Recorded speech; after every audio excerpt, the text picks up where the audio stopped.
Jameson here for By MMA with KGB Lee, who fights Liz Tracy and Invicta on May. How are you doing today? Very good today. Yeah, good. Thank you for asking. How are you? Not bad, not bad. I may get through this. We'll see how it goes. I've got a bit of a chest infection, but I'm sure we'll be fine. Okay, so already we're sitting in end of April at the moment. You're already 2-0 in MMA in 2017. Obviously, that was by the middle of February as well. So pretty good start to the year, all told. One win in Invicta and then the win in LFA for the inaugural flyweight title. Mm-hmm. Have you enjoyed the start of the year so far? This year started off great. I'm enjoying it. 2017, hopefully, will be my year. So, but I still got quite a few more months to go. Definitely. And quite a few more fights. Yeah, definitely. How many are you thinking for 2017 if everything goes the way you would like it? How many are you thinking for this year? 5 or 6 total, including the 2. I think including 2 that I've already had. So yeah, it's going to be a busy year. Yeah. So we'll go back to January. Obviously, it was the 5 seconds KO, perfect way to start the year. You'd had a little bit of a layoff before that as well. So was it just good to get back into familiar surroundings and get that fight under your belt? It was great to get back in. Had a little bit, that time off, and I was just chomping at the bit to get back into the cage. So I think, I came in and I was able to put on a show and finish my opponent in just a few, under like 2 minutes. So I was extremely excited about that. I'm happy to be back in the cage. It's been long.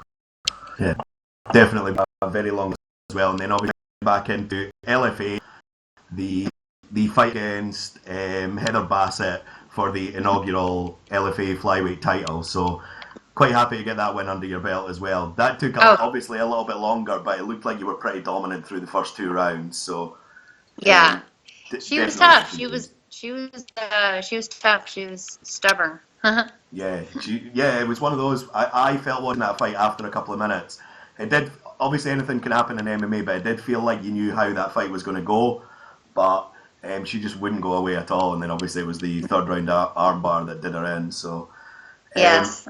So you obviously go as the last Legacy FC flyweight champion and then the first LFA champion. So that must be quite a good notch in your record as well. It is. I'm really proud of that. Yeah, and then I heard afterwards there was a call out for Mackenzie Dern, who seems to be missing weight at strawweight. Do you think she's going to come up to flyweight? They don't want her to. I don't think that she is going to. I think she's just got to get her diet right, and hopefully she can make it to 115. I mean, she should be a 115er, but she's just got to get her nutrition right. Yeah, it just seems to have gone the wrong way because she made it, then she missed a little, and then she missed a lot. So it's quite surprising, but she'll get there, I'm sure. But is the plan going forward to fight in Invicta, then go back to LFA and defend the title, then back and forward like that, or is it just a case of see what comes up? It's just a case of, like you said, wait, see what comes up. I do have, I have Invicta scheduled for May 20th, and then possibly Legacy after that. Then I don't know, after that, nothing has been scheduled, but just a lot of talk. Definitely. So, just one question about UFC. Obviously, they seem to be very stubborn about starting a 125 division. I assume, because I always see you as like the perfect 125er. I take it if there's no 125 division, that avenue is kind of off the table. Mm-hmm. Yeah. Wait, so ask the question again? Sorry. If UFC was not bringing 125, you seem like a perfect 125er. So I would assume you just stick with 150, 135. Then a move to UFC is off. Is that correct? Possibly.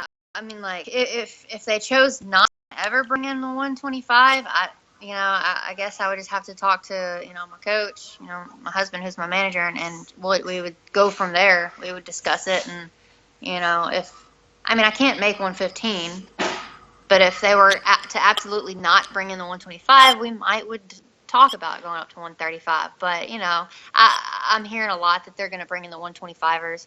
And yeah, like you said, I am a true 125er, and that's my division. So that's where I want to be at. That's where I'm comfortable. And I feel like that's where I'm going to be able to actually rise to the top, you know, than being like a small 135er and maybe be in the top 10. But, you know, I want to be number one. So 125 is the way to go for me.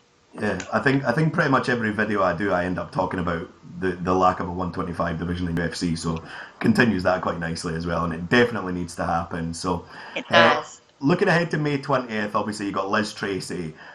She's a girl I don't know a huge amount about. I've looked up and I've tried to find some stuff online, but I've kind of swing and miss with that one. So, how much do you know about Liz Tracy, and what kind of fight do you expect in a few weeks' time?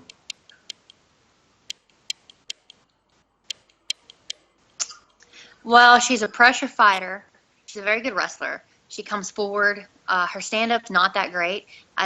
She likes to pump her jab a little bit. She likes to switch her stance every now and then, most likely to set up for a takedown. She does like to catch kicks, so, you know, I'm a kicker, so I'm obviously careful with my kicks.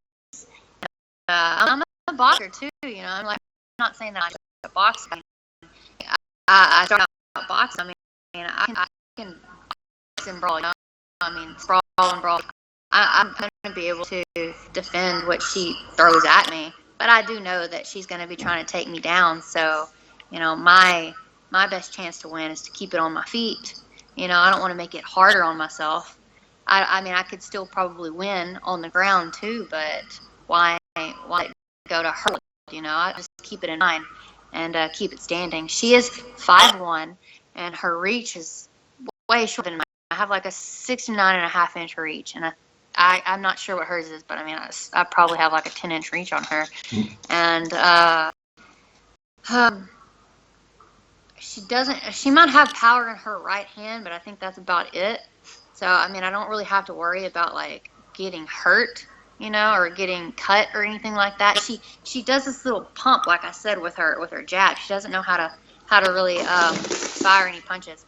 Right, okay, yeah. The one thing I did notice actually was that I expected, with her being 5'1" and having a short reach, I thought that's going to be definitely a disadvantage standing up for her. But I've seen before that you feel like your ground game is definitely coming on. I believe that you started off in Muay Thai, and then it was more a case that developed faster than your ground game. But you were doing a lot of grappling tournaments last year, weren't you? So how do you feel that's progressed?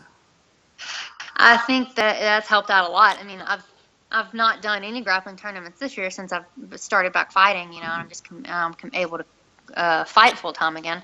But I think that my ground game has progressed a lot, and you know, I don't have to like use it, but if I have to, you know, I will. And I think that it'll help me get out of any sticky situation that she might could put me in. Yeah. So it's there if you need it, definitely. Yeah. Yeah, so, definitely. One thing I definitely need to ask is about the nickname. Where does the KGB nickname come from? Well, I started training. Well, in my gym, my teammates and my coach, everybody thought that I looked Russian, I guess, because they have round features and small noses and blonde hair. Well, some of them have blonde hair, but they started calling me KGB because they thought that I looked Russian or European. And I'm like, I don't see it, but okay. And I started coming to the gym, and they would say, "Hey, KGB," and I was like, "That's not my name." You know, it took me a little while before I got used to it, but then we started actually, you know, the announcer started calling me KGB, and it, you know, we started putting it on my my Muay Thai trunks, and we went to a Muay Thai tournament in Virginia, and there happened to be a Russian team there from Moscow, I believe, and their coach came up to me and asked why KGB, because it was all over my uniform. And then he said, "Oh, is she KGB?" And Donnie said, "No, but she looks KGB." And he like looked me up and down. He's like, "She does." And then he like walked off, but they came back to get pictures and stuff later. So because they thought it was cool that, you know, I'm like a little American girl like using the KGB nickname. Yeah, I quite like it, and I quite like the way that it's been branded on like your fight gear and stuff like that. But I never knew where it come from. Have you had any I suppose it's the nature of like Twitter and all that type of stuff. Have you had anybody getting the wrong idea for the nickname and giving you abuse on Twitter? Yeah, I do. I get people who, it's few and far between. I mean, like those are just a few of the trolls, online that just want to get attention and start something, So they'll make a comment about it and call me like a commie or something like that. And I'm like, well, it's not a political thing. It's just a nickname. I'm a fighter. I mean, you got so many crazy nicknames out there that fighters have. I mean, like you got like the Axeman. You got I can't even think of it all, but I mean, like they're not like the actual. I mean, axe murderer or something like that. I mean, like they're not actually axe murderers. I mean, there's so many strange nicknames out there. It doesn't mean anything. It's just cool. Yeah, For me, KGB means that I'm an assassin, and I feel like I'm an assassin in the cage. I like it. I like the one that always springs to mind with weird nicknames is Albert Tumanov being Albert Einstein Tumanov, and I'm like, I'm pretty sure he's not a scientist. He's a fighter, just with a cool nickname that works. So. Yeah, no, sorry to ruin the gimmick there. So you still train at Karate Mafia, is that right? I do. And your husband is one of the head trainers? No, well, him and I, he owns Karate Mafia. My husband started Karate Mafia, and he is the head trainer, our manager. You know, he does everything. So, and we actually relocated him onto our property. So, like 20 acres. So we it's not like right behind our house, but I mean, you can walk through the woods and then the big clearing, and that's like where it's at. And it's nice to not have to 15, 20 minutes every day back and forth, to the gym. Instead, we can just like walk through the woods and we're there, or just ride the cart over. So one thing I always ask when I speak to people, who are the names that people might not be familiar with right now who definitely need to be looked at in the future coming out of your gym? Ask that again. Who needs to be looked at? The names in your gym that people need to look at going forward who might be very good prospects. Okay, well, we got Kendrick Williams, who is, he's been helping me out a lot, like with my strength and conditioning, and we train a lot, and he's actually been with Donnie since before I ever met him. So I mean, he's an incredible fighter. I think he's one that people need to look out for. Kendrick Williams. Then we got Zach Albritton, who's like a 115er, but he's always having to fight at 125. But he's a scrappy little thing. He is tough. Then we have Jake Foster, Nick Jackson, and a few more new guys that are really actually are good wrestlers, but we're trying to get their hands up to speed, with their wrestling, trying to get it to match. But I think within time they're going to be killers. Excellent. So definitely look forward to keeping an eye on these names. So do you have a prediction for your fight, how you think it's going to go? How do you think it's going to end?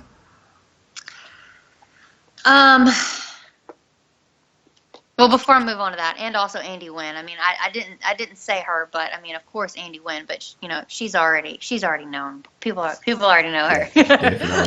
Definitely. But as far as my fight goes, I'm hoping to finish her. But I hope to finish every single fight that I'm in. I don't